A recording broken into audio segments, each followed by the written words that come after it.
Bienvenue dans Legacy pour un monde conscient. Ici, on parle de santé naturelle et de ces décisions qui transforment nos vies. Je suis Yasmine et j'accompagne les femmes à reprendre le pouvoir sur leur santé et leur vie grâce à des solutions naturelles. Dans ce podcast, je partage mes réflexions personnelles ainsi que des discussions inspirantes. Ce podcast est pour toutes celles qui veulent apprendre à écouter leur vérité intérieure et vivre pleinement selon leurs propres règles. Belle écoute!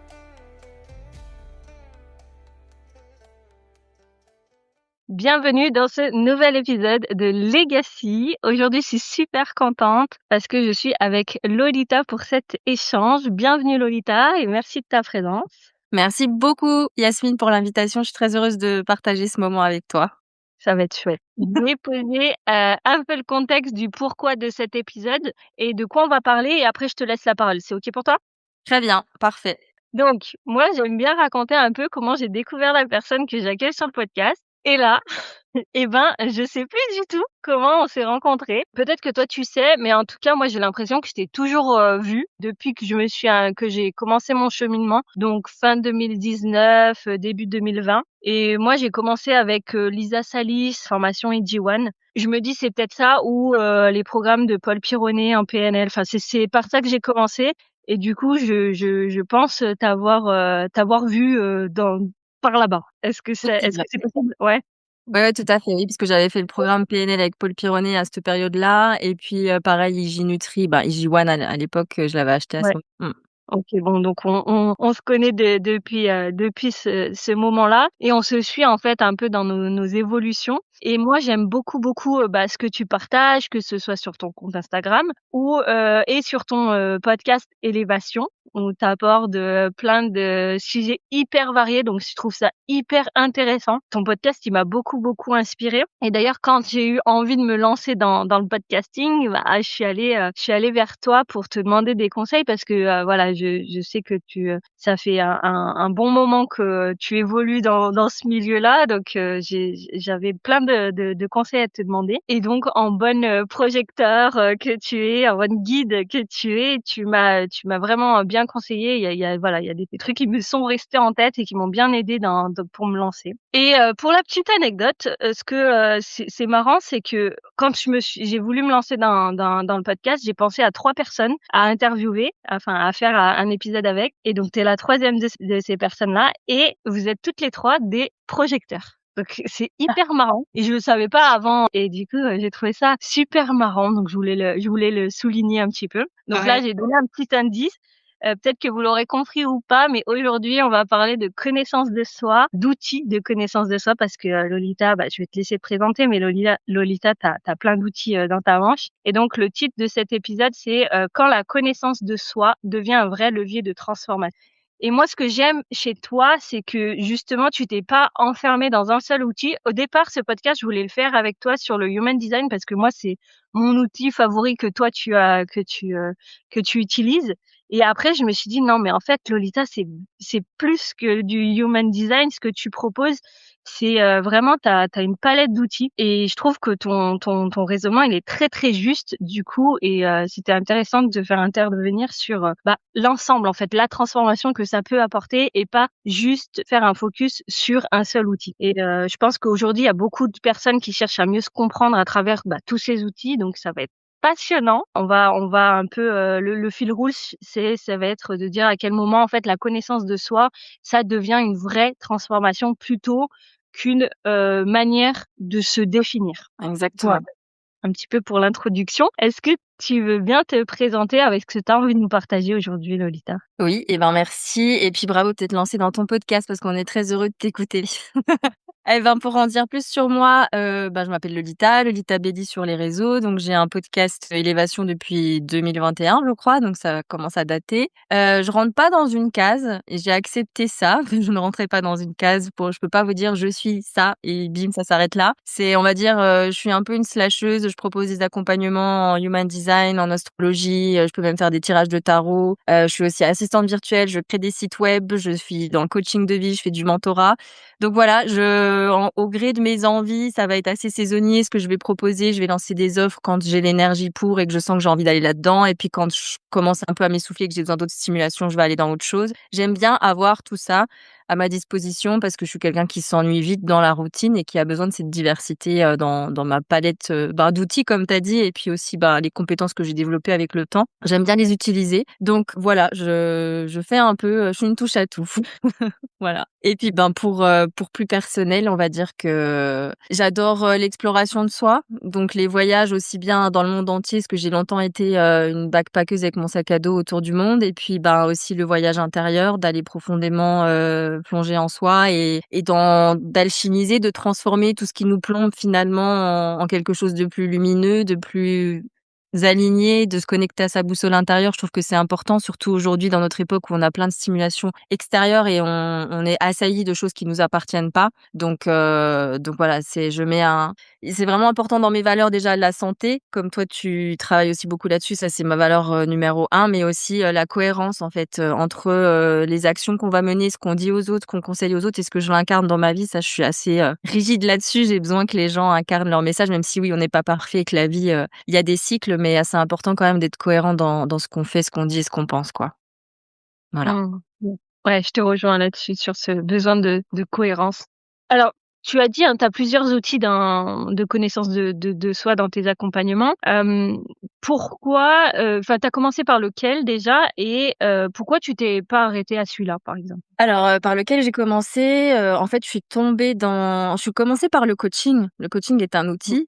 Je suis Mmh. commencée par le coaching finalement et surtout, la base du coaching qui est pour moi, l'observation de soi au quotidien pour pouvoir identifier et mettre de la conscience sur des mécanismes, des comportements automatiques et ensuite de venir travailler dessus pour briser certains schémas qui nous conviennent plus, etc. Donc j'ai commencé par le coaching. Après j'ai voulu m'intéresser, j'étais fascinée par le fonctionnement du cerveau parce que quand je suis tombée là-dedans, on se rend compte que oui, la loi d'attraction existe mais dans les deux sens. Et je me suis dit mais notre pensée est-elle autant créatrice que ça? Et j'ai eu envie de plonger dans tout ce qui émerge aujourd'hui avec les neurosciences et tout ce qu'on peut connaître du fonctionnement du cerveau.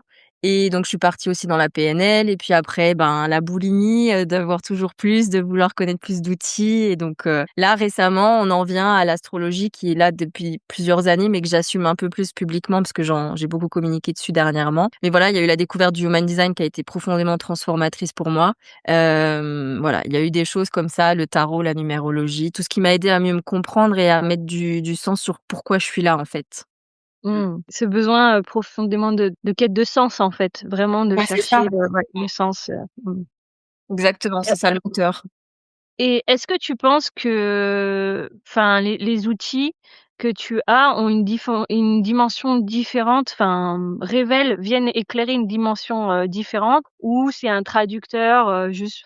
Moi, je vois les outils comme une langue, et Exactement. qu'il y a une personne en face, elle va être plus sensible à cette langue-là qu'une autre. Est-ce que toi, tu as une analyse plus profonde par rap Je te rejoins, c'est un langage, c'est des systèmes, c'est des grilles de lecture, ça va être des clés de compréhension qui vont nous permettre justement d'aller peut-être plus vite que si on reste assis avec soi et on va peut-être pas oser aller aussi profondément dans le cheminement de son âme et dans le travail sur soi, le travail de l'ombre comme on appelle ça, parce qu'il faut quand même dépasser le voile de l'ego qui aime bien rester au même endroit et dans le connu et qui se conforte là-dedans et qui a forgé en fait une identité au fil des années qui est difficile à déconstruire. Donc tout seul, ça peut être difficile parce qu'il y a des angles morts, il y a des choses qu'on n'a pas envie d'aller explorer. Et donc pour moi, c'est les outils, ça nous permet d'aller plus vite dans la conscience, en fait, de mettre de la conscience sur ça. Et puis c'est vraiment des supports d'exploration, faut les voir comme ça, parce qu'il y en a beaucoup qui vont avoir tendance à s'enfermer et à en créer des prisons et des nouvelles cases. C'est ça le problème, c'est que aussi on a une émergence d'outils qui viennent de plus en plus, qu'on sait plus où aller, donc trop d'outils tue l'outil en même temps, parce qu'on peut se créer des problèmes aussi qui n'étaient pas là, parce qu'il y a un nouvel outil qui est sorti et qu'on a absolument envie de se l'approprier. Et donc du coup, ouais, pour moi, c'est comme tu dis, c'est un langage, ça nous permet de mieux comprendre, avec le Human Design par exemple, comment on fonctionne énergétiquement, comment on prend des décisions. Notre mission de vie aussi, c'est quoi nos talents naturels et comment on peut les transformer. Mais ça, c'est pas un outil qui va le donner. Il y a aussi une part de qu'est-ce que je fais dans mon quotidien finalement pour mettre à profit ce que j'apprends dans ces outils. Mmh. Ouais, ouais. Ouais, c'est vraiment l'expérimentation qui va faire que parce que juste, voilà, lire, sa charte ou lire son thème, Ouais. en soi, voilà. Ouais, on peut faire 15 000 lectures du même thème astral. Évidemment, chaque astrologue aura une vision différente, mais au bout d'un moment, tu peux continuer à faire ta lecture, mais qu'est-ce que tu en fais? Est-ce que tu le transformes Mmh. dans ta vie de tous les jours? Parce que tout le monde veut des transformations extraordinaires, mais c'est déjà dans le quotidien que les micro-changements sont les plus puissants finalement. Ouais, ouais, ouais, bien sûr. Mmh. Alors, tu ressens aussi donc là, c'est pour toi, hein, tu es, avant tout pour toi, cette quête de sens, donc Mmh. tu as exploré différents outils et je te rejoins là-dessus parce que moi aussi, ça a été mon cas et est-ce que tu ressens aussi que les gens, ils ont vraiment besoin aussi, de se comprendre et à Ouais. ton avis, pourquoi en fait on en arrive à cette génération-là où, on a envie de autant on a autant besoin de nous comprendre? Oui, alors bon, pour moi, ça, c'est une question qui pourrait faire un épisode entier parce que déjà, je pense qu'il faut enlever un petit filtre égotique sur notre génération de on est les seuls à Ouais. creuser, on est les Non, seuls à pas du vouloir se tout. comprendre, heureusement qu'on est là pour, changer les codes. En fait, on se base sur des outils qui ont des milliers d'années, hein. L'astrologie, c'est là depuis longtemps, le human design un peu moins, mais numérologie, tout ça, il y avait des gens avant nous qui ont pris le temps, qui avaient le temps pour explorer, pour chercher. La quête de sens, elle est là depuis longtemps, depuis, la nuit des temps, j'ai envie de dire. Les philosophes dans la Grèce antique, ils étaient déjà en train de chercher à comprendre pourquoi on est là, quel est le but de l'existence. Donc c'est des questions qui sont là depuis longtemps. Mais tu pointes un truc, c'est qu'il y a quelque chose de générationnel pour moi aussi, d'un point de vue astrologique, c'est qu'il y a le placement de Pluton en Scorpion. Donc ça, c'était, de 83 à 95. Donc il y a toute une génération entre 1983 et 1995 qui a ce placement, à part quelques jours, où il y a eu un recul dans l'autre signe, mais bon, bref, globalement, c'est Pluton en Scorpion. Et ça, c'est un placement générationnel parce que c'est la planète la plus lente du système et donc du coup, c'est la planète du changement. C'est la planète de la transformation, c'est un peu le phénix du zodiaque et donc du coup qui cherche à aller comprendre. Il est associé au signe du Scorpion, donc on a vraiment cette, image de pas peur de déconstruire, de reconstruire, de muer, de venir alchimiser en fait, tout ce qui est sombre et venir mettre de la lumière là-dedans et je pense que ça peut un peu s'expliquer aussi là-dessus, nos générations, qu'en ayant ce placement, il y a vraiment une volonté dans notre génération de mettre des compréhensions sur, en fait, remettre en cause le système qui est en place, que nos parents, nos grands-parents ont suivi. Il y avait moins de choix avant aussi. Il y a l'émergence d'internet, des réseaux sociaux qui fait qu'il y a plus de possibilités, donc il y a plus de liberté, mais il y a aussi plus de dispersion parce qu'il y a plus de choix.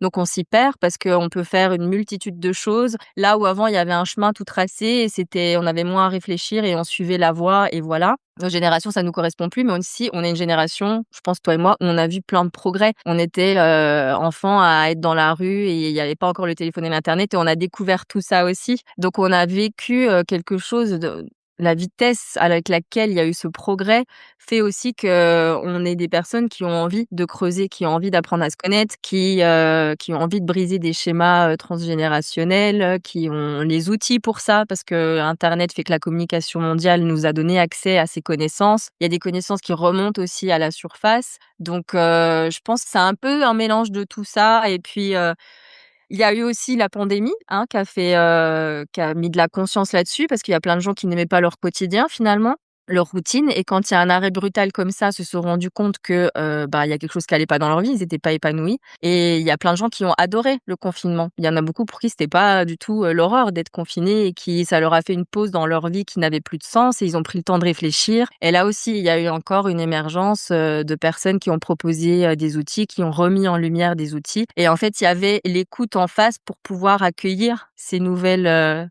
grilles de compréhension et les utiliser et c'est là que le coaching a explosé et tout ça, parce qu'il y avait ce besoin de mettre du sens. En fait, ma vie, c'est quoi finalement? Est-ce que je vis une vie qui me convient ou est-ce que je vis quelque chose qui correspond à des attentes qu'on a de moi? Il y a vraiment un désir en fait d'individuation et d'émancipation, de loyauté qu'on entretient en fait invisible envers nos parents, envers nos grands-parents qui attendent des choses de nous. Et ça colle aussi avec le human design où là, on arrive en 2027 vers une ère plutôt projecteur où on est plus dans l'individualité et on le sent aujourd'hui dans les réseaux sociaux. Que oui, on pense d'abord à soi finalement, à ce qui nous fait du bien à nous et forcément ça nous coupe un peu on n'est plus dans le sacrifice de toujours l'autre, les parents, etc. parce qu'on pense un peu plus à soi. Donc il faut trouver l'équilibre entre eux. Il faut pas non plus que je m'isole complètement du monde extérieur et à la fois, il faut que je pense à moi aussi parce que mon épanouissement est important dans ma vie. Donc c'est un peu Mmh. ça, il y a plein de choses qui pourraient expliquer, le fait qu'aujourd'hui, on est une génération qui a besoin de se comprendre, mais je pense que mettre du sens sur son existence, c'est depuis la nuit des temps.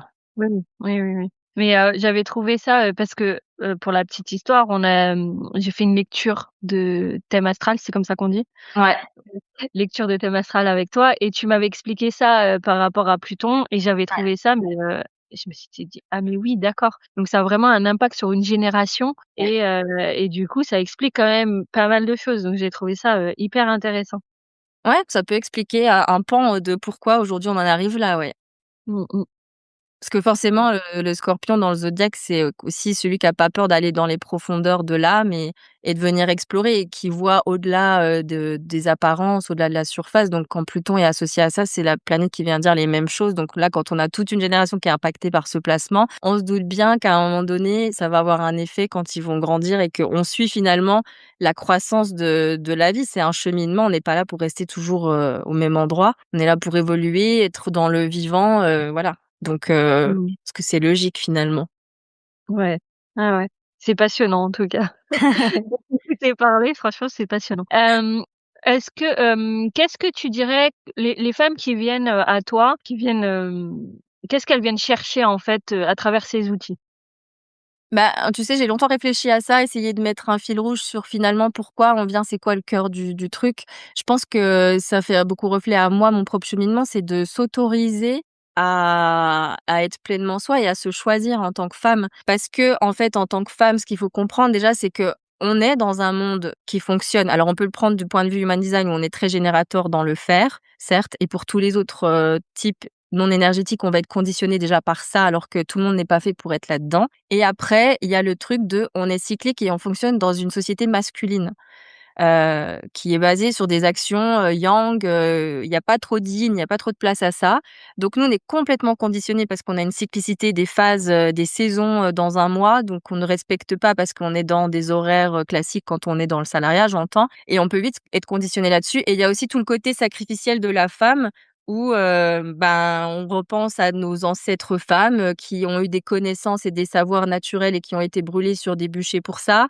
On repense à toute notre lignée de femmes. En fait, on est hyper impacté par notre lignée de femmes parce que, finalement, quand on l'a vu maintenant avec les recherches, quand la mère est dans le ventre de notre grand-mère, on est déjà finalement un peu là avec les ovocytes de notre mère. Donc il y a tout dans l'ADN, dans l'héritage qu'on a de notre lignée de femmes, il y a beaucoup de choses qui nous impactent et les femmes ont du mal à prendre leur place. Elles sont beaucoup dans le sacrifice, elles donnent, elles ont du mal à recevoir, donc il y a vraiment tout ça à déconstruire et en fait, je pense que les femmes viennent chercher ça parce que moi, j'ai beaucoup de femmes qui sont en burn-out, qui restent dans des conditions parce qu'il y a les enfants, parce qu'elles portent beaucoup de choses dans leur foyer et que voilà, il faut garder, une certaine constance là où les femmes sont cycliques, donc on n'est pas là pour être constante et donc du coup, elles s'épuisent et elles osent rien dire parce qu'elles veulent maintenir un statu quo, elles veulent maintenir la paix à tout prix, quitte à en souffrir en silence. Les femmes souffrent beaucoup en silence. Moi, je suis pas mère, mais je sais que les mères, elles peuvent aussi beaucoup se sacrifier pour leurs enfants, même sacrifier leur vie entière pour l'épanouissement et le bien-être de leurs enfants. Je pense que ça change aujourd'hui. Ça prend un peu de temps parce que du coup, il faut que les femmes se détachent du côté, si je fais ça, c'est que je suis égoïste et je vais culpabiliser et il y a la honte et il y a tout un héritage religieux judéo-chrétien aussi en France, en Occident sur, je suis pas une bonne personne si je suis pas dévouée à mon prochain et si je pense pas d'abord aux autres. Donc il y a tout ça qui se déconstruit et les femmes, je pense qu'elles portent beaucoup plus là-dessus aussi parce que, c'est dur de s'émanciper dans une société patriarcale qui veut toujours nous mettre dans une case et nous dire: «Non, toi tu restes là et tu sois gentil et tais-toi», quoi. Et là, les femmes ne veulent plus ça et je pense que cette rébellion qui se fait dans la plupart des cas intelligemment, parce que c'est avec la connaissance de soi, c'est avec de la maturité, pose problème parfois à la société, mais elles viennent chercher ça. Autorise-toi en fait à vivre la vie que tu as envie de vivre, c'est pas pour autant que tout va s'écrouler autour en fait parce que tu te choisis. Voilà, sans parler des conditionnements avec, la blessure du père ou de la mère et cetera, en psychologie, enfin il y a plein de sujets, voilà. On peut pas aller non plus trop loin, sinon on Non. en a pour de 4 heures. Mais OK et est-ce que tu penses que parfois on cherche une forme de validation extérieure?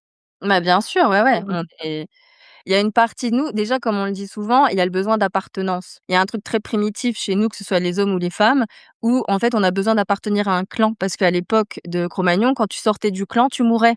Parce que tu avais plus accès au feu, parce que tu étais tout seul en nature et qu'il y avait des prédateurs, du vrai danger en fait. Et comme on l'a dit souvent, si on suit un peu, le fonctionnement du cerveau, les neurosciences, on a ce cerveau reptilien qui fonctionne encore sur les mêmes mécanismes de l'époque alors qu'on a évolué. Aujourd'hui, on sort dans la rue, on va plus se faire attaquer par un tigre, par exemple. Mais il y a toujours ce truc clanique de: «Il faut que je reste dans un clan, il faut pas que je me retrouve tout seul, il faut que» il y a ce besoin d'appartenance et donc pour appartenir, il faut, un peu travestir parfois qui l'on est vraiment, son soi véritable et authentique, parce que ça passe pas bien en société et encore une fois, ces héritages religieux de ce qu'il faut faire, ce qu'il faut pas faire quand on est, dans le monde extérieur et les parents qui les conditionnements qu'on peut nous dire: «Fais pas trop de bruit, parle pas trop fort», enfin tous ces trucs-là qui ont créé en fait des croyances et qui ont causé des comportements qui finalement on a envie de s'en défaire et je pense que c'est un peu tout ça. Notre besoin d'appartenance fait qu'on a envie d'être validé par les autres, on a envie d'être aimé, choisi. On est là pour être en lien finalement en tant qu'humain et donc du coup, on a l'impression que si on est vraiment nous-mêmes, tout autour va tout le monde va partir alors que non, soyez vous-même, c'est comme ça que vous allez attirer les bonnes personnes. Mmh. Mmh. Ouais, tellement juste. Alors, par rapport aux outils donc toi tu as l'astrologie, le human design, le tarot, Mmh. La numérologie. numérologie. Ça, c'est on va dire que c'est les 4 principaux parce que je trouve qu'en Ouais, plus, je suis fascinée à par à quel point tout se regroupe en général, ouais. il y a un fil rouge. Ouais, ouais, ouais.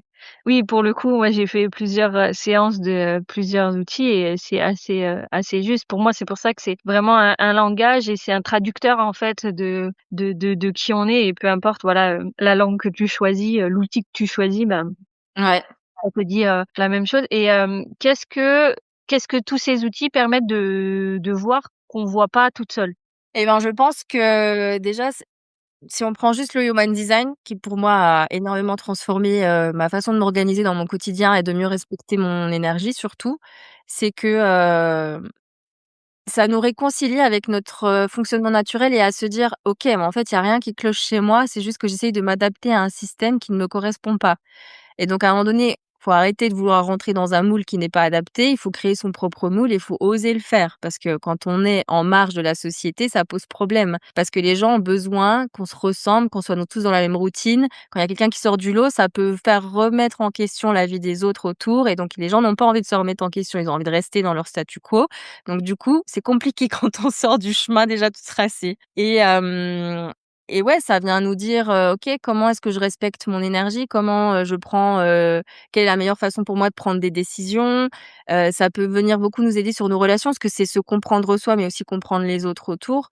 Moi, par exemple, l'astrologie et même le human design, c'est des outils qui me donnent énormément de compassion et d'empathie encore plus et d'amour pour les autres. Là où je pourrais juger certains comportements, je peux les comprendre en allant explorer ces outils et me dire: «Bon, bah, oui, en fait, ils sont différents. Leur carte du monde est différente, donc leur, raisonnement va être sûrement différent et c'est pas pour autant qu'ils sont moins bien ou mieux. C'est juste que c'est autre chose, c'est une autre façon de voir la vie» et ouais, je pense que ça nous permet de nous donner des pistes sur, qu'est-ce que je suis venue faire? En fait, tout le monde cherche sa mission de vie.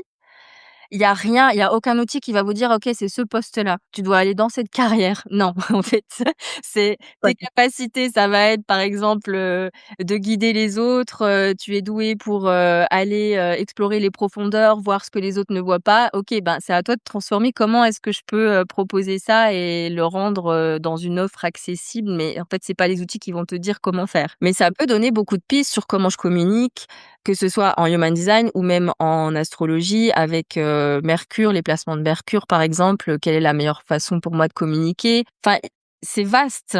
On peut Mmh. parler des relations, de l'amour, on peut aller voir des choses, dans l'enfance, on peut aller voir les challenges de vie, si on a, une approche psychologique et karmique de l'astrologie, on peut voir plein de choses en fait. Mais après, comme je dis toujours, c'est des informations qui sont là et ce qu'en fera la personne, ça lui appartient parce qu'il y a plein de gens qui ont le même thème astral, qui sont nés à la même heure et pour autant n'auront pas la même vie. Mmh, Il y a mmh, quand même mmh mh. cette part de libre arbitre. Ouais, ouais, c'est ça et parce que là, les outils permettent de nous comprendre Ouais. et après, est-ce que tu penses que ça permet de enfin, là, cette connaissance de soi, du coup, permet de se transformer? Oui. Après, je pense qu'on en attend un peu trop des outils, pour les voir comme des clés de compréhension et des choses qui mettent en conscience des fonctionnements, mais il y a une part de travail à faire pour soi. Et puis, comme je le dis toujours, la prise de conscience ne suffit pas. Par rapport à un outil, on va faire une lecture, on va se dire: «OK, ben, je comprends des choses». Comprendre, c'est encore mental. Il va falloir le temps d'intégrer, en fait, et puis de mettre en place des changements dans son quotidien, dans sa routine. Et donc du coup, oui, ces outils peuvent profondément nous transformer, mais ça ne se fait pas en une nuit. Mmh. C'est pour ça que des fois, moi, ça m'arrive une fois par an de réécouter des séances que j'ai pu faire en astrologie, en human design, pour me rafraîchir la mémoire parce qu'on a tellement d'informations et de surstimulation aujourd'hui qu'on oublie vite. Et donc, on a besoin, comme je te disais, on est aussi vite conditionné par l'extérieur, par un rythme de vie, par une routine, par des relations, par un travail, etc. On va re-rentrer dans un cheminement, dans une course effrénée et on va oublier de se recentrer, en fait, c'est ça le but des outils, c'est revenir à soi, mais on peut vi la société est faite pour qu'on ne soit pas, qu'on revienne pas à soi, en fait. On est souvent dans l'extérieur, dans des conditionnements, dans des choses qui nous appartiennent pas et donc du coup, c'est important de s'octroyer des moments où on revient à soi pour se reconnecter à ce que j'appelle la boussole intérieure. Cette boussole qui se construit aussi avec ces outils-là parce que ça nous donne des informations précieuses et ça vient compléter, notre boussole. Mais après, comment je l'exprime, il y a besoin de ce vide, de cette, reconnexion à soi pour, être bien dans son champ, dans son aura à soi et pas aux autres et de se dire: «OK, qu'est-ce que j'ai envie de faire? Est-ce que je me sens bien? Est-ce qu'il y a des changements à faire?» Mais ça se fait en étant avec soi. Ça c'est les autres ne vous donneront pas les réponses, elles sont toujours à l'intérieur. Donc oui, il y a des gens qui peuvent vous éclairer sur des zones, vous guider, mais en fait, c'est pas eux qui vous donneront les réponses que vous attendez. Et donc là, vient la responsabilité de sa propre existence et Oui, c'est vraiment pas si j'ai répondu à la question du coup. oui, oui, non, mais c'est ça, c'est dans la on a la compréhension et il faut incarner en fait, dans il faut faire de l'espace et oui, il y a besoin d'y revenir, il y a besoin de c'est pas un niveau mental en fait. Quand je dis Ouais. incarner, c'est vraiment le vivre, mais pas dire: «Ah oui, mais moi je suis comme ça donc je dois faire ça». C'est pas vraiment comme ça que ça marche, tu vois? On peut passer sa vie en plus à comprendre, Ouais, à dire: «Oui, ben, j'ai compris», mais en fait, comment tu l'as transformé dans ton existence? c'est ça, c'est ça. Parce qu'on peut comprendre, tu vois, c'est aussi s'enfermer dans des étiquettes avec les outils et là, je Mmh. juge pas, c'est très bien que les gens aient conscience de ça, par exemple, l'hypersensibilité. Je suis HPI, je juge pas ça parce que ça peut faire comprendre un fonctionnement, neuroatypique, une perméabilité au monde extérieur et cetera. Mais en fait, c'est comme les gens qui on voit de plus en plus de TDAH, il faut quand même garder son esprit critique. Ça, c'est important de est-ce qu'il y a vraiment plus de TDAH ou est-ce que c'est la société dans laquelle on vit avec cette surinformation, cette surstimulation de tout le temps qui fait qu'on va être éparpillé et aller dans tous les sens parce qu'il y a trop de choix et du coup, forcément, tout le monde est TDAH. Mmh Donc mh, mmh. c'est bien de si ça met de la compréhension et que ça vient soulager et que ça permet d'adapter, en fait, son quotidien et sa vie à cette nouvelle, connaissance sur soi, OK. Si c'est pour se dire: «Oui, mais moi, tu sais, je suis TDAH. Oui, mais moi, tu Mmh. sais, je suis projecteur, donc j'ai pas d'énergie». Bah Mmh non, en mh, fait, mmh. ça non. Ça marche pas Non. et justement, à quel moment la connaissance de soi, ça devient une prison? Ça peut devenir une prison? C'est quand on cherche à justifier finalement des comportements et qu'on n'a pas une réelle envie de changer derrière et qu'on Mmh. veut juste trouver, des Mmh mh. excuses. Voilà. Ouais. Mmh. Bah, il faut bien que je trouve un moyen de justifier pourquoi, je j'active pas mon plein potentiel ou pourquoi, voilà, je reste dans cette relation et ben, oui, non, mais je suis dépendante affective, donc tu vois, c'est compliqué. Alors ça, si tu te Mmh. dis que c'est compliqué, ça va l'être, oui, c'est sûr. Mmh. Mmh. Mmh. Mmh. Et est-ce que tu observes parfois des personnes qui s'enferment dans leur thème ou dans leur design, dans leur voilà, dans Oui, en général, ces personnes ne viennent pas me voir parce que je vais te les secouer un peu. Parce que moi, j'ai un truc où j'ai vraiment besoin j'ai envie de voir les gens s'épanouir, j'ai envie de voir les gens vivre alignés dans le sens où je suis connectée à ma boussole, mes actions matchent avec mes valeurs, ce que je fais match avec ce que je conseille aux autres, ce que je dis aux autres, ce que je prône Ça, j'ai vraiment envie de voir de plus en plus d'humains comme ça et qui se comprennent parce que ça apporte beaucoup de soulagement de se comprendre. Moi, comprendre que j'étais projecteur, ça m'a apporté tellement de soulagement et de sens dans tout ce que j'avais vécu jusque-là. C'est aussi ce truc de connecter un peu les points entre eux. À un moment donné, quand on arrive, bah, comme moi, vers bientôt la quarantaine, forcément, on se dit: «Qu'est-ce que j'ai fait de ma vie? Est-ce que tout ça a un sens?» Moi, ça m'aide à me dire: «Oui, en fait, je suis au bon endroit, je suis à ma place et OK, j'arrête de regarder, à côté si ça va mieux parce qu'en fait, ma vie à moi m'appartient, c'est mon incarnation et j'en fais ce que j'en fais». Il y a une part quand même de lâcher prise sur faire confiance à la vie et à avoir foi qu'on est au bon endroit et qu'il y a voilà, il y a pas sans tomber dans une fatalité où j'ai rien à faire, j'ai pas de travail à faire, mais il y a quand même une part de confiance là-dessus et j'ai perdu le fil de ce que je te disais. Attends, c'était quoi la question? Les personnes qui s'enferment dans leur thème et voilà. J'en vois beaucoup, oui et en fait, moi, ça m'agace et je supporte pas parce que je me dis: «Beh, en fait, tu ne fais que trouver des excuses Mmh. et à un moment donné, c'est bien d'être conscient». Il y a aussi beaucoup de gens qui ont l'étiquette de la spiritualité sous prétexte d'être spirituel et ben, j'ai pas le travail à faire mais on voit que je suis comme ça donc on se dit que j'ai fait le travail et en fait, tu vois derrière des comportements où ils sont complètement dans des schémas, dans des peurs, tout est drivé par de la peur et cetera et en fait, c'est humain et j'ai de la compassion pour ça mais au bout d'un moment, je j'aime pas quand on se positionne trop dans une posture de victime, à subir sa vie et à dire: «C'est tout le temps la faute des autres». Où est ma part de responsabilité, en fait? Si j'aime pas ma vie, ben change, en fait. Mmh. C'est ça le but de la vie. On est dans de la croissance, donc moi j'ai pas peur de ça, j'ai pas peur de transformer, de tout déconstruire, de tout détruire s'il faut, de repartir à zéro. Combien de fois je suis repartie à zéro dans ma vie? Combien de fois j'ai fait des pivots? Combien de fois j'ai voilà et je suis passée par des épreuves où je suis restée aussi longtemps dans des relations qui n'allaient pas et tout ce chemin-là, justement, m'amène aujourd'hui à pas perdre plus de temps à rester dans ces postures-là où tu es pas heureux dans ta vie et où finalement tu changes rien et tu espères que ça va changer comme ça du jour au lendemain et tu t'accroches à 2 3 jours où ça va bien et tu dis: «Bon, bah, c'est bon, c'est reparti, je vais mieux». Puis tu retombes après et puis ça dure 20 ans comme ça donc non, moi, si on me dit: «Oui, mais tu vois, moi, je suis Verseau, donc c'est comme ça», bah, non, en fait, déjà, ça ne veut rien dire. Il faut voir le thème dans sa Ouais, globalité et puis, bah, c'est quelque chose que qu'on t'a donné à la naissance, mais tu qu'est-ce que tu en fais? ouais, ouais. Donc ouais. Je rigole parce que je suis tombée sur un réel la dernière la dernière fois où, c'était une discussion, enfin, par message d'une mère et son fils. Son fils, il demande, «À quelle heure Moi, je à l'ai quelle vu. heure à quelle heure je suis née maman?» et la mère qui répond: «Quitte là». Ouais, ne parle pas à tes femmes. C'est vrai. Ça me fait rire.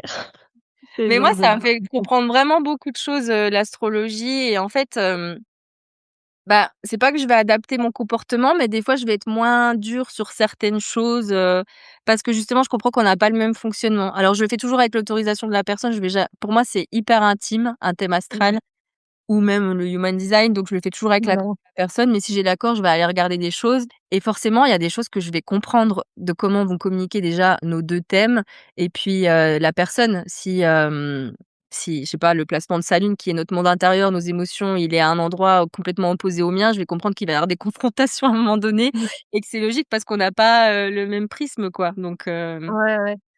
Oui. dans les relations, Non. c'est hyper intéressant, notamment Mmh. le human Ouais, design. Même toi, je pense, ouais. bah, voilà, avec tes enfants ou avec ton partenaire, Mmh, mmh mh. tu Ah dois bah, oui, oui, moi ça m'a vraiment, le human design, ça m'a aidé bah, pour la communication, pour comprendre l'autre, comprendre que, bah, mon mari, et un de mes fils, leur fonctionnement, c'est de pouvoir, répondre par oui ou par non et donc du coup d'avoir des questions fermées, chose que moi c'est enfin, on me pose une question fermée, ça m'énerve et mmh, j'avais tendance à pas le faire parce ouais, que je trouve ça enfermant pour moi donc je le faisais pas et en fait, eux, ils ont besoin de ça. mmh, Rien que ça, je trouve mmh que ça change, la dynamique, et c'est vraiment. ça, en fait, je trouve que c'est génial les outils. Parce que ça te permet justement d'être plus dans la rencontre avec l'autre et dans le dialogue que d'être chacun de son côté dans ses opinions et d'avoir une séparation finalement parce qu'on se comprend pas. Ouais, ouais, ouais. Ouais, ouais, non, non, c'est vraiment, moi, je trouve que c'est ouais, il y a vraiment dans les relations, alors que ce soit, familial, mais même, quand tu moi, je travaille en équipe, j'ai, avec une équipe de femmes et bah, avec, leur permission, bien sûr, je demande, les informations de naissance pour savoir, parce que je sais que je vais pas accompagner les personnes de la même façon selon Mmh, leur charte, leur type énergétique. Et je trouve mmh. que c'est sans aller dans la profondeur, parce que je suis pas du tout formée. Moi, je suis vraiment autodidacte là-dedans, et avec les seules connaissances que j'ai, ça m'apporte beaucoup déjà. Je sais. Et oui, Et et c'est sans vrai s'enfermer parce que moi j'ai déjà eu, entendu des discours, «Ah bon, bah, elle c'est une projecteur donc», ou voilà, ou des trucs comme ça. Ça, je trouve que c'est pas cool aussi. Donc en fait, il y a vraiment un juste milieu à avoir, ouais, et de pas dire: «Ah bah, elle est comme ça donc ouais, ça va être, nanana». Non, en fait, on n'en sait rien. C'est comment la personne elle l'incarne, exactement. ça dépend de beaucoup de choses.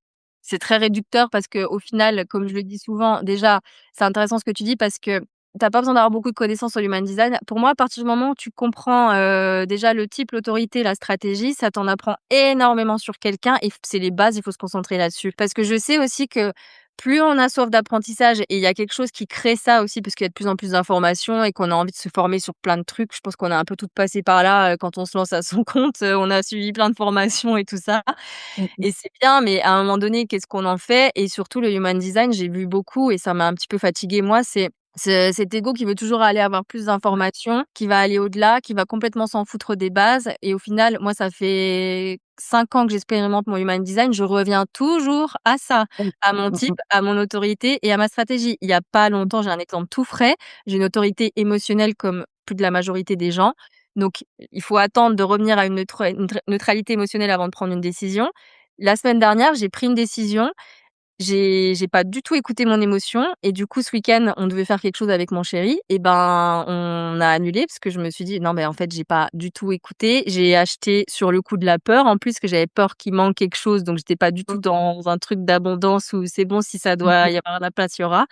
Et je me suis dit: «J'apprends encore là-dessus quoi, sur, Ouais. mon autorité et tout ça» et donc après, il y en a qui veulent aller voir, les canaux, les portes, les machins, comprennent déjà même pas comment incarner leur type et leur autorité. Mmh mh. Ah Ouais, bah, top, en fait, non. Moi, je ouais, suis pas là pour te donner ces informations-là si je vois que c'est déjà pas aligné, ouais, là-dessus. ouais. Comme, l'astrologie, tu vas donner ton signe, c'est le placement de ton soleil, mais ce n'est qu'une infime partie d'un thème astral. Donc comment communique ton soleil? Quels sont les placements de tes autres planètes? Enfin, il y a tellement de choses à on peut pas réduire ça à une seule information, en fait.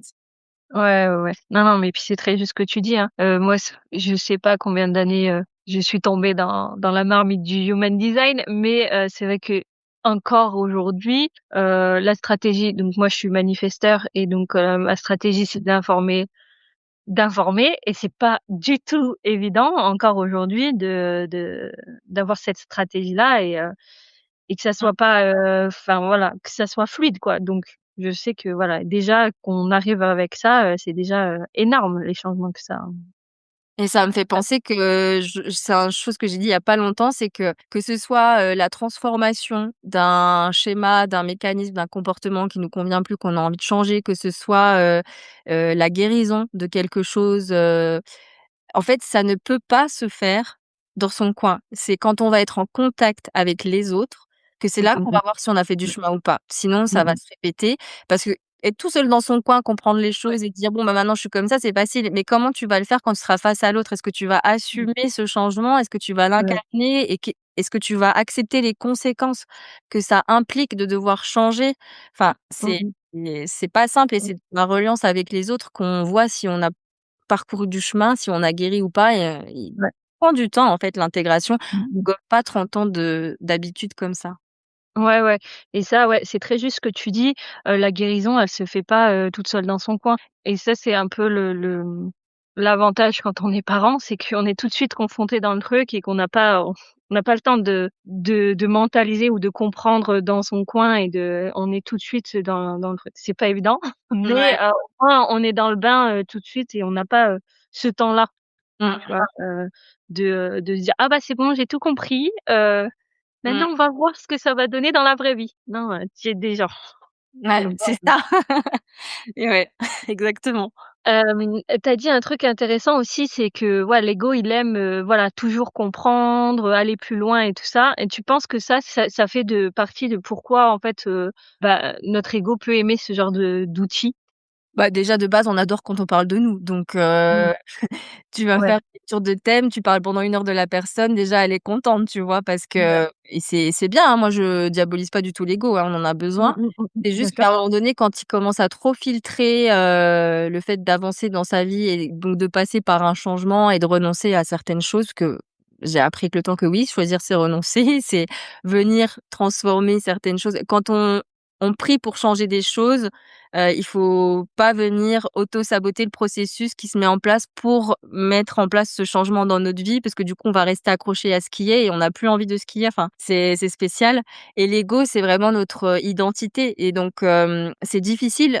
En fait, c'est ce que je parle souvent, les deuils identitaires. Quand on fait Mmh. face à une crise et qu'on a besoin de changement et qu'on veut se transformer, on va devoir faire face à un deuil identitaire et il y a une partie de nous qui va mourir pour en faire naître une nouvelle, mais cette partie de nous, elle va perdre peut-être des liens avec des gens, des amitiés, un job, une situation, un lieu de vie et cetera. Il faut l'accepter. L'ego a besoin de s'accrocher à une identité, à ce qu'il connaît. On en revient au cerveau qui aime être dans ce qu'il connaît parce que son but premier, c'est de nous protéger, de nous maintenir en vie. C'est très lié à ça aussi de si je vais dans l'inconnu, je maîtrise plus tous les paramètres et donc du coup danger, bing bing bing, donc on n'y va pas, il va tout faire pour nous ramener et l'ego, c'est vraiment, ce qu'on vend aux autres, en fait. C'est les masques qu'on porte, c'est toutes ces couches aussi qui nous ont forgés avec le temps, qui nous ont permis aussi d'être là où on en est et donc du coup, c'est difficile de d'éplucher l'oignon et de s'en séparer donc ça implique un deuil et on n'est pas tu pas tous envie de passer par un deuil, en fait. Parce qu'en fait, tout le monde parle de la guérison comme si c'était un truc magique et que ça arrive, en une nuit mais la transformation, elle fait passer dans le dur. Et en fait, moi, je crois pas qu'il y ait une véritable transformation qui se fasse en mode bisounours, quoi. Non, non, oui. Oui, il y a vraiment une partie de soi qui meurt et il faut l'accepter, quoi. Ouais, C'est-à-dire cette personne-là, elle n'existe plus, quoi. exactement. Mmh. Pour y être passé, plusieurs fois, c'est pas évident. C'est pas une partie, de plaisir, quoi, d'accepter. Pas du tout, pas du tout. Alors pas du tout, ouais. Moi, je sais que ça a jamais été facile, ni, et ça m'a vraiment confrontée, en fait, à son karma dans le sens le plus pur de la définition du karma. C'est-à-dire, ce que je vis aujourd'hui, c'est les conséquences de mes actions. Donc est-ce que ça me convient ou pas? Et donc je dois faire face à ça et donc je dois Mmh. venir changer les choses si je veux que ça change. Et en fait, c'est ma responsabilité finalement. C'est moi qui Mmh décide mh. de rester, 20 ans dans la même situation et là je pète une crise. Bah, en fait, c'est parce que j'ai eu plein de signaux d'alarme. C'est comme tu vas me rejoindre avec les maladies. Mmh. En fait, moi, quand je me suis formée, aux soins du ventre, le Qigong, on apprend pas mal de choses sur la médecine traditionnelle chinoise, le lien entre les émotions, les organes, tout ce qui se cristallise parce qu'on ne l'exprime pas, on le verbalise pas et donc du coup, bah, 30 ans après, bing, tu as une maladie qui se déclare. Ce n'est pas par hasard en général. Moi, je Ouais. crois pas à ça, je crois pas qu'il y ait de hasard donc en fait, ça a des conséquences. Le non-choix est un choix et ça Mmh. a des conséquences à long terme. Ouais, ouais. Oui, c'est ça. Ça, c'est sûr. Donc les gens qui disent, quelqu'un qui a un cancer: «Mais je comprends pas, pourtant il faisait du sport, il mangeait bien». Bah non, ça se trouve il mangeait pas bien déjà dans ce qu'on a de la conception de bien manger et Ouais. puis peut-être qu'il était pas du tout heureux, qu'il était en colère et qu'il gardait ça à l'intérieur et ça a fini par exploser. Enfin, il y a plein de paramètres, il y a plein de nuances possibles pour expliquer quelque chose. C'est pas juste, et je sais que c'est difficile à entendre et que des fois, c'est plus facile de blâmer l'extérieur et si ça fait du bien, OK. Mmh.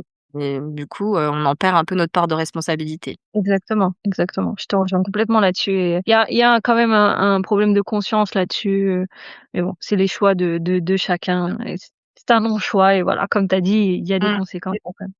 Exactement et ton podcast Ah, va aider peut-être à ouais. à élargir la connaissance Voilà. là-dessus. Voilà, éveillons les consciences en parlant de tout ça. Mmh. Comment on fait pour garder son discernement avec ces outils et pas s'enfermer? Par exemple, je suis manifesteur, j'ai pas une énergie constante, Mmh. donc là je suis en down, faut pas me parler, je peux rien faire, tout ça, tout ça. Là, c'est une bonne question. Le discernement, très important pour moi, le discernement et l'esprit critique. En fait, je pense qu'il faut faire la part des choses et c'est très dur.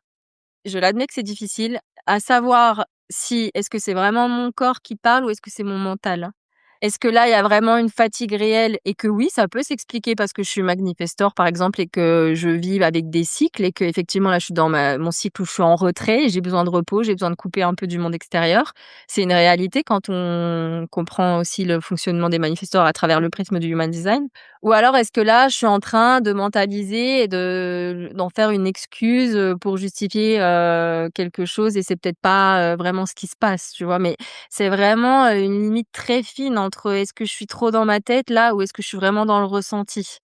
Mmh.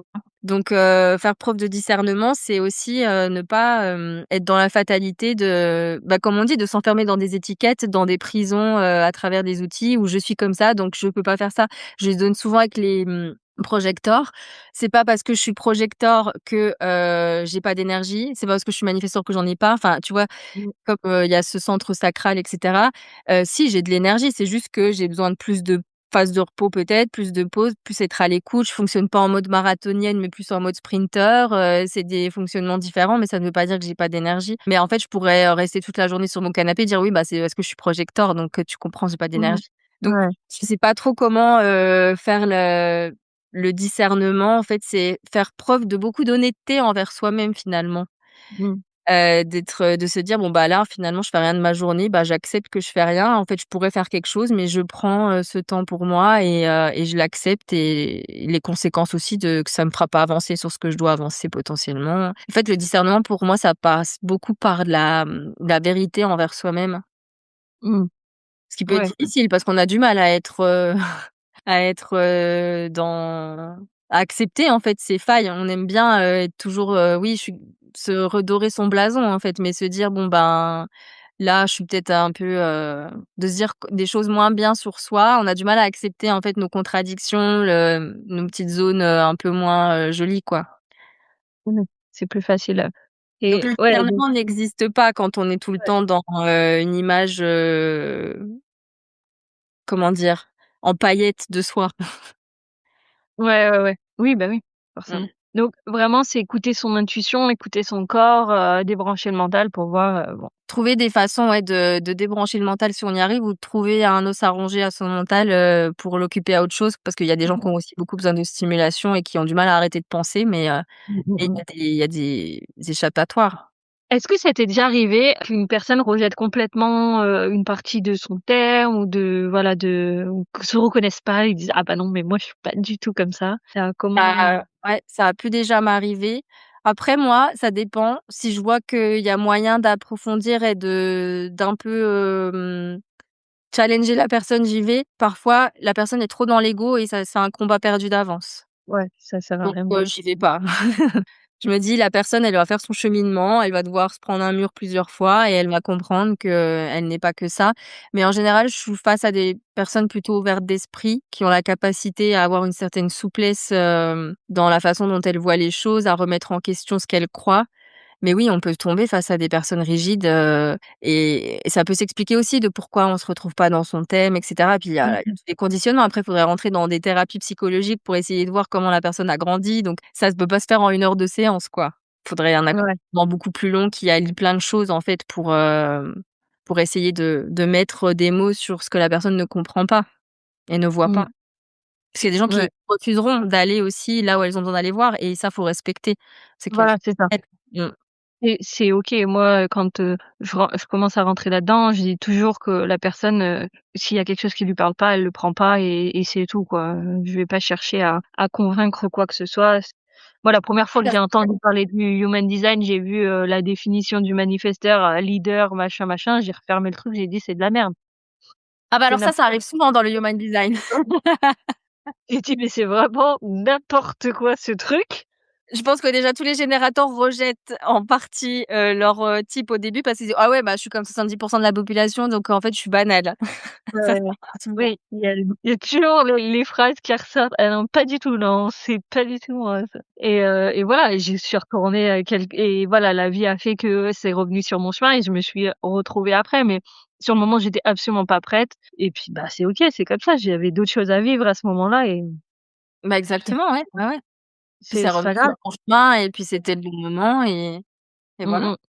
Ouais, et oui, ça me fait penser parce que quand on a fait la lecture, de de mon thème, il y a des trucs, bah, déjà moi je suis arrivée en mode, bourr alors je me l'astrologie pour moi, c'est compliqué, déjà j'y comprends rien et en plus je me retrouve pas du tout dans le côté, vierge, et donc après tu m'as expliqué que oui, c'est une infime partie du thème et que voilà, c'est pas forcément, comme ça que je voyais les choses, enfin bon, et maintenant j'arrive à plus, voir, comment ça Mmh. fonctionne. Ouais. Et puis même il y avait d'autres thèmes où je pensais pas du enfin, sur le Mmh. coup quand tu me l'as dit, j'ai dit: «Non, je pense pas, non, vraiment pas». Et puis après en y réfléchissant, ah ouais, c'est vrai qu'en fait Mmh. je suis un peu comme ça, quoi. Mais il y a toujours ce truc-là dans tu as pas envie de voir une partie ou alors tu tu as appris Ouais. à vivre avec, enfin, tu as pas la même, notion de ce que ça veut dire. Enfin bon, il y a plein de choses qui rentrent en compte. Moi-même, ça m'est arrivé, hein, de me dire, dans lecture: «Bah non, non».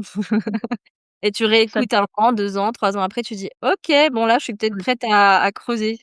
ouais, ouais, ouais et d'accepter et tout ça donc oui, oui et voilà, c'est ça, c'est un moment où il faut être prêt si voilà, dans les lectures, dans les thèmes, vous rec où il y a un truc qui vous plaît pas, vous prenez pas et puis c'est tout en fait. C'est pas grave. Exactement, exactement. Mais c'est un peu l'exemple quand, je prends cet exemple quand tu lis un livre, par exemple, mon livre préféré, c'est L'Alchimiste de Paulo Coelho. Mmh, Je l'ai lu depuis mon adolescence. ouais, Je vais le relire à plusieurs périodes dans ma vie. Je n'en ai pas du tout la même lecture. Il y a des choses que ouais, j'avais jamais captées avant que je capte maintenant. Donc le champ de conscience dans lequel on est aussi, le niveau de conscience joue beaucoup sur ce qu'on va écouter, ce qu'on va pas écouter. Ça m'arrive souvent où, quand je faisais des décryptages de human design à l'écrit là dans un livret, pour moi, c'est vraiment, comme une petite bible que tu gardes toute ta vie et auquel tu vas revenir parce que je le dis bien, toujours ouais. dès l'intro, il y a des choses que tu vas complètement zapper, que tu ne vas pas voir, donc Ouais. reviens-y plus tard et là, ça va venir dans ton champ de lumière. Ouais. Ouais, ouais, il y a des choses qui pas tout en même temps et heureusement parce que sinon, ça fait beaucoup de choses à Ah beh, clairement. Tu prends ce que tu as besoin en fait sur le voilà, moment, ouais. ça. Mmh. Au début de l'épisode, tu disais que et ces outils-là, ils peuvent apprendre à tomber en amour de soi, voilà, avoir de la compassion aussi pour les autres, pour soi. Est-ce que tu voudrais bien, développer, là-dessus? Ouais. Et ben, en fait, ça m'est venu avec l'astrologie parce que du coup, bah, cette année, j'ai décidé de mettre plus en avant le côté astrologie après, des années où j'ai plongé dedans et je me suis dit: «Bon, bah, je serai jamais vraiment légitime pour commencer, il faut y aller à un moment donné, il faut expérimenter, il faut se planter, il faut faire des erreurs, faut se tromper dans des analyses et il faut y aller, quoi. Il y a que comme ça que je vais être dans un petit laboratoire où j'apprends, quoi». Et c'est là où tu descends de la connaissance et que tu vas dans l'action finalement et ce sera pas parfait dès le début et tu vas te perfectionner avec le chemin. Et en fait, j'en parlais, bah, récemment dans un épisode que tu as écouté, parce que tu m'avais fait un retour, le jugement. En Ouais. fait, moi je suis quelqu'un qui juge quand même beaucoup. Alors, comme je parlais dans l'épisode, il y a ce truc de, si on juge, on n'est pas une bonne personne. Je pense qu'on juge tous à un moment donné, que ce soit Mmh. quelqu'un, une situation et cetera. Je pense que c'est très rare de trouver quelqu'un qui n'a jamais jugé et en fait, il y a des comportements que je peux juger et je me suis rendu compte que, le volume là de ce jugement, il a baissé au fur et à mesure que je plongeais dans des thèmes astro. Parce qu'en fait, je commençais à mieux comprendre la personne. Je rentrais dans son thème intime et je me disais: «Ben, en fait, oui», parce que bon, bah, j'ai eu beaucoup de personnes que je connais en astrologie, voilà, j'ai la ligne 4 en human design, donc c'est beaucoup mon réseau finalement. C'est rare qu'il y ait des inconnus qui arrivent de nulle part. Donc c'est des personnes que je connais, ce qui est un avantage parfois. Même si j'essayais de m'en détacher parce que ça peut venir biaiser un peu aussi l'analyse que j'ai évidemment. Mais je me disais, il y a des choses que je comprends pas chez certaines personnes et que je vais juger, notamment une amie proche. Et quand on a fait son thème, quand moi je l'ai préparé, mais en fait, ça m'aide à tomber en amour de l'autre parce que je me Mmh. dis: «En fait, il vient dans cette incarnation avec ça, c'est ça ses challenges, c'est comme ça qu'il y a ce placement, donc sur mon intérieur forcément il va être intense, elle va en faire trop, mais c'est écrit dans son thème». Et donc du coup, ça m'enlevait vraiment le jugement que je pouvais avoir sur les autres et pour rentrer dans plus d'amour en fait et de compassion, d'accepter en fait l'unicité de tout le monde parce qu'on en parle beaucoup, être unique, mais est-ce qu'on accepte en fait, l'unicité des Mmh. gens? Parce que ça peut déranger. Donc déjà pour moi-même, parce que j'explore beaucoup mon thème et ça me permet de tomber en amour de ma vie, de comment je suis, de comment je la gère. Ce côté, tu vois, où je te donne un exemple typique parce que tu me suis depuis longtemps, où je lance souvent des trucs et puis des fois je vais pas au bout ou alors, je vais le lancer pendant une période et après ça part. Ben, en astrologie, je pourrais me dire: «Bon, ben, j'ai mon milieu de ciel qui est la carrière en Bélier, donc je fonce, je fais les trucs, je suis impatiente, je suis dans l'initiation». Enfin, on dirait projecteur, tu pas initié. Finalement, mon thème me dit que si, dans ma carrière pro, faut quand même que je lance des trucs, que je sois dans une posture un peu de leadership. Et ben, ça m'a permis de mettre de l'amour là-dessus et de me dire: «Bon, bah, c'est OK, en fait, je suis pas constante, je lance des trucs, je repars sur autre chose, peut-être que j'y reviens plus tard». En fait, ça fait partie de ma personnalité, de comment je suis, de mon fonctionnement et c'est soit je vais toujours contre nature, soit j'essaye de vivre avec ça. Est-ce que ça me convient? Oui, tant mieux, je continue et ça me permet de me soulager à certains niveaux, de me dire: «Bon, bah, c'est OK, je suis comme ça et je l'accepte» et plus on accepte qui on est et plus, on va devenir magnétique dans le sens où on va vraiment être à l'aise avec soi-même et donc du coup, il y a plus de problème à se dire: «Bon, ben, je vais nourrir des croyances de oui, mais il faut que je communique tout le temps. Oui, il faut que, j'ai un système d'offres clair et cetera», alors que ça me correspond pas forcément. Ou alors ça me convient pas et je me dis: «Bon, bah, je change quelque chose» et j'essaye de travailler là-dessus. Mais en fait, ça m'a vraiment permis, ouais, d'être en amour de mon parcours, de mon fonctionnement, de mon inconstance, que je vois pas du tout comme une faiblesse aujourd'hui et c'est grâce à ces outils-là, en fait. Mmh. Et de créer un système autour de ça plutôt que de vouloir absolument rentrer dans un système qui ne correspond pas à qui je suis. Ouais. Ouais, ouais. OK. Que ça te permet de faire baisser le son de la critique intérieure, que ce soit pour toi ou pour les autres. Exactement et c'est une belle chose parce que du coup tu t'ouvres plus aux autres et tu les accueilles plus, tu les considères plus dans tout ce qu'ils sont finalement, Ouais. dans la Oui, différence. oui. Mmh. Ouais, c'est vraiment l'acceptation. Est-ce que tu as des pistes pour accueillir des parts de soi qu'on aime moins, qu'on trouve plus difficiles? Bah, ah oui, alors des pistes, déjà faut accepter qu'il y a des parts de nous qu'on aime moins, il y a de l'acceptation à avoir là-dessus. Après je pense que se faire accompagner, que ce soit une thérapie psychologique, que ce soit, avec un coach ou peu importe, l'accompagnement avec une autre personne extérieure à soi, ça peut vraiment aider à s'accepter, à comprendre aussi. Je pense qu'on est dans une société aujourd'hui, on a beaucoup besoin de mentaliser, de mettre du sens, de comprendre et donc du coup, quand on arrive à comprendre d'où viennent sont les racines de pourquoi, j'agis comme ça, même si ce comportement me plaît pas, ça permet de mettre plus d'amour et de compassion aussi sur ça parce qu'on va mettre du sens là-dessus. OK, bon, ben, peut-être que j'ai grandi avec ce modèle-là, donc aujourd'hui je suis comme ça et est-ce que j'ai envie de le changer? Mais c'est une part de moi que j'accepte. On n'est pas parfait, en fait. On voudrait l'être, mais on ne l'est pas. Donc l'accompagnement, tous ces outils dont on parle, en fait, qui permettent de mieux se comprendre finalement et d'accepter qu'il y a pas que des zones fluides dans ma vie, il y a aussi des challenges, des contradictions et moi, je suis quelqu'un qui a l'habitude de plonger donc à l'intérieur et d'aller ressortir un peu le caca donc c'est mon mode de fonctionnement. Je sais que c'est pas celui de tout le monde donc c'est tellement naturel chez moi que j'aurais du mal à te dire comment est-ce qu'on peut y aller, quoi. C'est si on a envie de changer, de transformer, on sera obligé d'en passer par là donc Mmh. autant, éviter des années de lutte contre soi et y aller, quoi. Mmh. Ouais, ouais. Pas lutter, accepter. Parce que c'est OK. toujours ça, quand tu sais, quand tu as des comportements, je pense à ça, parce que j'en ai parlé récemment. Par exemple, la dépendance affective, tu peux passer ta vie à remettre la faute sur l'autre. «Oui, mais on me comprend pas. Oui, mais on me laisse pas prendre ma place». Non, prends-toi ta place, pose-toi tes limites. C'est pas à l'autre de comprendre ce que tu verbalises pas, ce que tu ne comprends même pas toi-même. Donc je pense vraiment que l'accompagnement, la thérapie, ça aide. Ouais, ouais. Ouais, ouais, bien sûr, ça fait sens. Ouais. Merci beaucoup Lolita, je pense qu'on va pas tarder à s'arrêter, ça fait un petit moment qu'on parle. Ouais. Qu'est-ce que tu aimerais que les femmes, qui nous écoutent, retiennent de cet épisode aujourd'hui? Qu'est-ce que j'aimerais qu'elle retienne? Que finalement le but, c'est de revenir à soi, c'est pas toujours d'aller chercher les réponses à l'extérieur. Oui, les outils, ça aide, ça permet de mettre de la compréhension, de mettre en lumière des choses. Ça ne suffit pas à enclencher une transformation.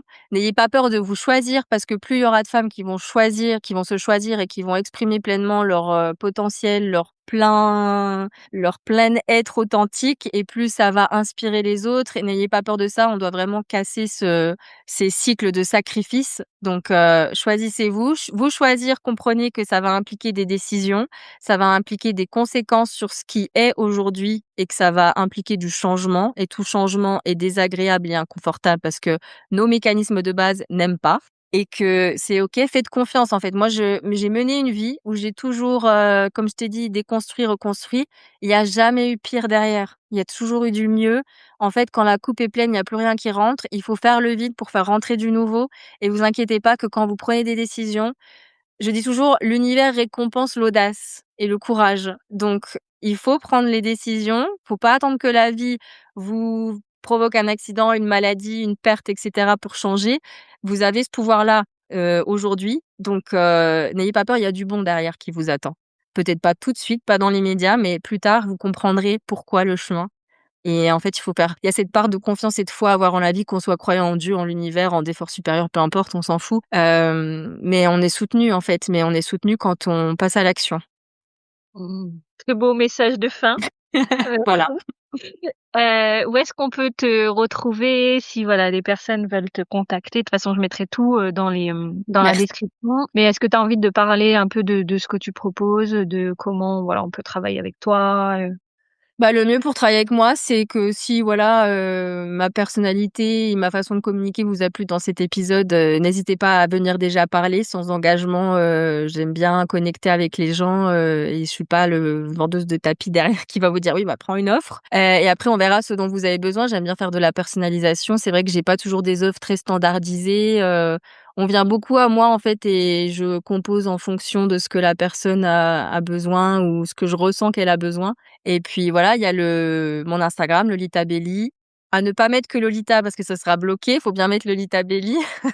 Et puis le podcast aussi, on peut me découvrir un peu plus parce que je m'y confie beaucoup, Élévation, qui est sur toutes les plateformes.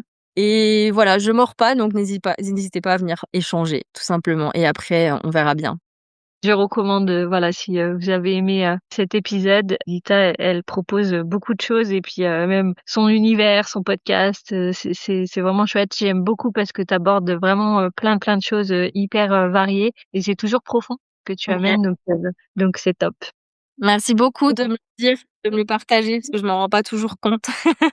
Ouais, Merci. il y a un des podcasts que j'ai plaisir à écouter, donc c'est chouette. Merci pour ce que tu proposes. Donc merci pour ta présence. On va clôturer. Merci à toi.